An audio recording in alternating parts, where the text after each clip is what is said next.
ورحمۃ اللہ وبرکاتہ۔ میرا نام صوبیہ ہے، میں 8ویں جماعت کی طالبہ ہوں۔ نحمدہ ونصلی علی رسولہ الکریم، اما بعد۔ اعوذ باللہ من الشیطان الرجیم، بسم اللہ الرحمن الرحیم۔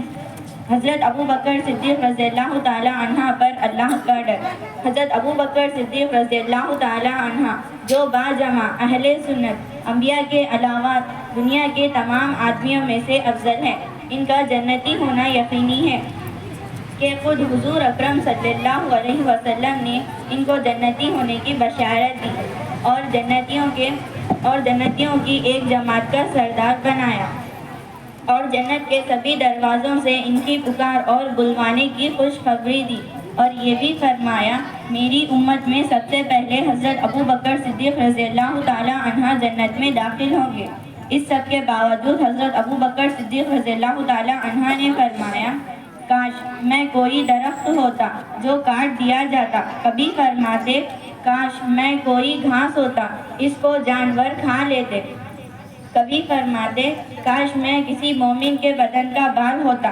ایک مرتبہ ایک باغ میں تشریف لے گئے اور ایک جانور کو بیٹھا ہوا دیکھ کر ٹھنڈی سانس بھری اور فرمایا تو کس قدر لطف میں ہے کہ کھاتا ہے، پیتا ہے، درختوں کے سائے میں پھرتا ہے، اور آخرت میں تجھ پر کوئی حساب کتاب نہیں ہے۔ کاش حضرت ابو بکر صدیق بھی تجھ جیسا ہوتا۔ رابعہ اسلمی کہتی ہے ایک مرتبہ مجھ میں اور حضرت ابو بکر صدیق رضی اللہ تعالیٰ عنہ میں کچھ بات بڑھ گئی۔ انہوں نے مجھے سخت لفظ کہہ دیا جو مجھے ناگوار گزرا۔ فوراً ان کو خیال ہوا اور انہوں نے مجھ سے فرمایا تو بھی کچھ کہہ دے تاکہ بدلہ پورا ہو سکے۔ میں نے کہنے سے انکار کیا تو انہوں نے فرمایا کہہ دو ورنہ میں حضور صلی اللہ علیہ وسلم سے جا کر عرض کروں گا۔ رابعہ کہتی ہے تم جانتے بھی ہو یہ کون ہے؟ یہ حضرت ابو بکر صدیق ہے۔ اگر یہ مجھ سے خفا ہو گئے تو اللہ کا پیارا رسول مجھ سے خفا ہو جائیں گے۔ اس کی خفگی سے اللہ تعالیٰ شانہ مجھ سے ناراض ہو جائیں گے۔ رابعہ کی ہلاکت میں تردد ہے۔ اس کے بعد میں حضور صلی اللہ علیہ وسلم کی خدمت میں حاضر ہوا اور قصہ عرض کیا تو انہوں نے فرمایا تم جواب میں اور بدلے میں یہ کہنا چاہیے اے ابو بکر اللہ تمہیں معاف فرمائے۔